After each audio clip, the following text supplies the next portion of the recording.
Outside the Wire.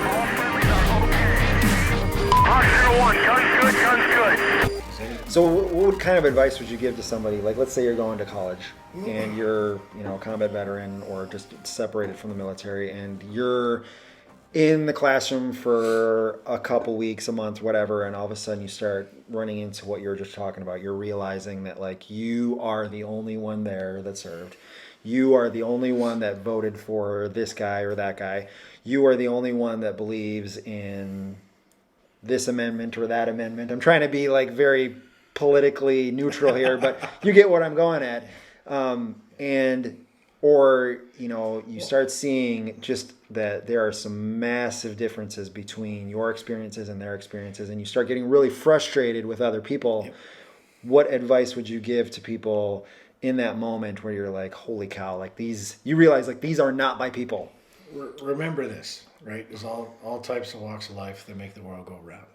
And not everybody signed a dotted line. Most people that go in the military, I mean, we're all kind of like-minded for the most part. Right? Yeah. But you got to respect and understand what you signed on the dotted line to go do and defend, that you're giving these people the opportunity to have their opinion and that they don't know that. So guess what? Respect it. Yeah. And that's the biggest advice I can give. Respect it. You hold true to your values, and you say what you believe, but you don't need to shit on somebody for it. You can't. You're right. You can't. And even if it's off the wall, and you think it's the most off the wall thing, right?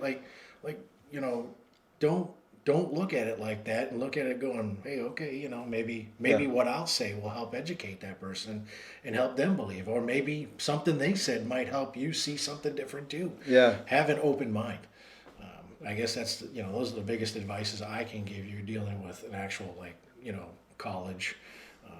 There's a lot of great military colleges out there like AIU. What is it? I know SNU's pretty big with the military. Phoenix, University of Phoenix. There's a lot of online colleges out there that help people transition, and I think it's important because not every job in the military is transitional to civilian life either, and you got to know that. Being a grunt and going out and shooting bad guys, that's a tough job to take and bring into Fidelity Insurance or Kinko's.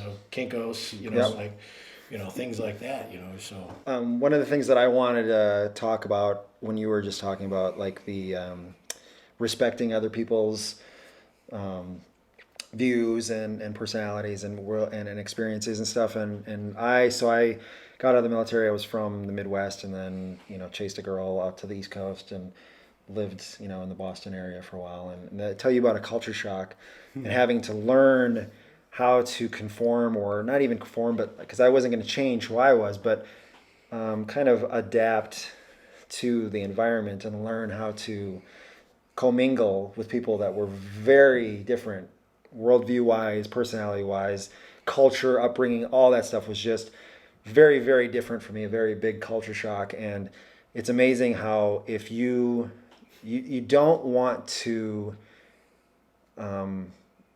lose who you are and adapt to what everybody else is doing, but you also don't want to come across as your mentality is right and their mentality is wrong, because that doesn't get you anywhere, and it kind of like creates this animosity and resentment towards the people in your environment.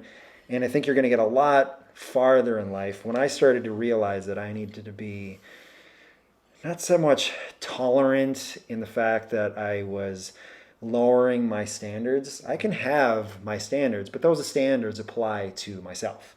They don't need to apply to everyone around me. Correct. Because all you're doing is you're setting everyone else up for failure.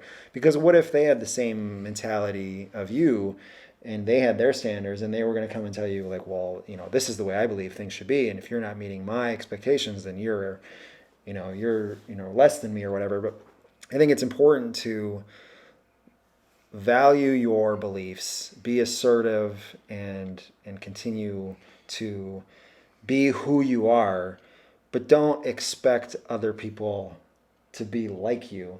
And and kind of embrace the fact that you stand out a little bit, and look at it as like a positive thing.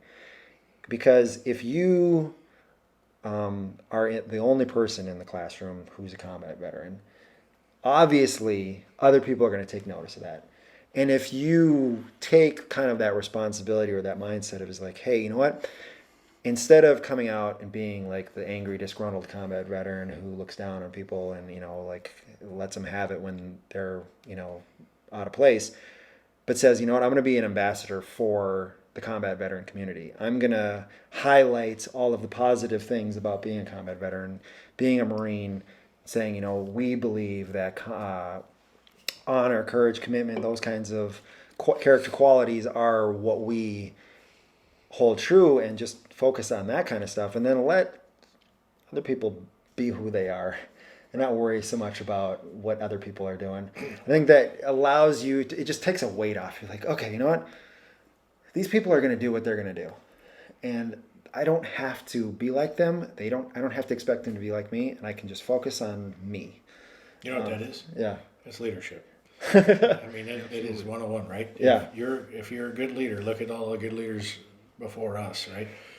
They listen to their people, right? They listen to people. They listen to good ideas, bad ideas, and then they make a decision. That's not much different than what we're dealing with now, right? Right. If you liked what you saw and you want to watch the entire video, you can find the full-length version on YouTube. And we also have the audio-only version on Spotify, iTunes, and wherever else you would listen to podcasts. If anything that we said today helps you, it probably would help other people. So please like, share, subscribe. Let's continue this conversation. Let's grow this podcast. Let's build this community of combat veterans, because at the end of the day, we're the ones that are out there on the front line. We're the ones that can help each other best. And we're a brotherhood. So Semper Fi, out. Mayhem, this is Bravo 67 QRF. We are moving to contact exit gate 2. We are Oscar Mike.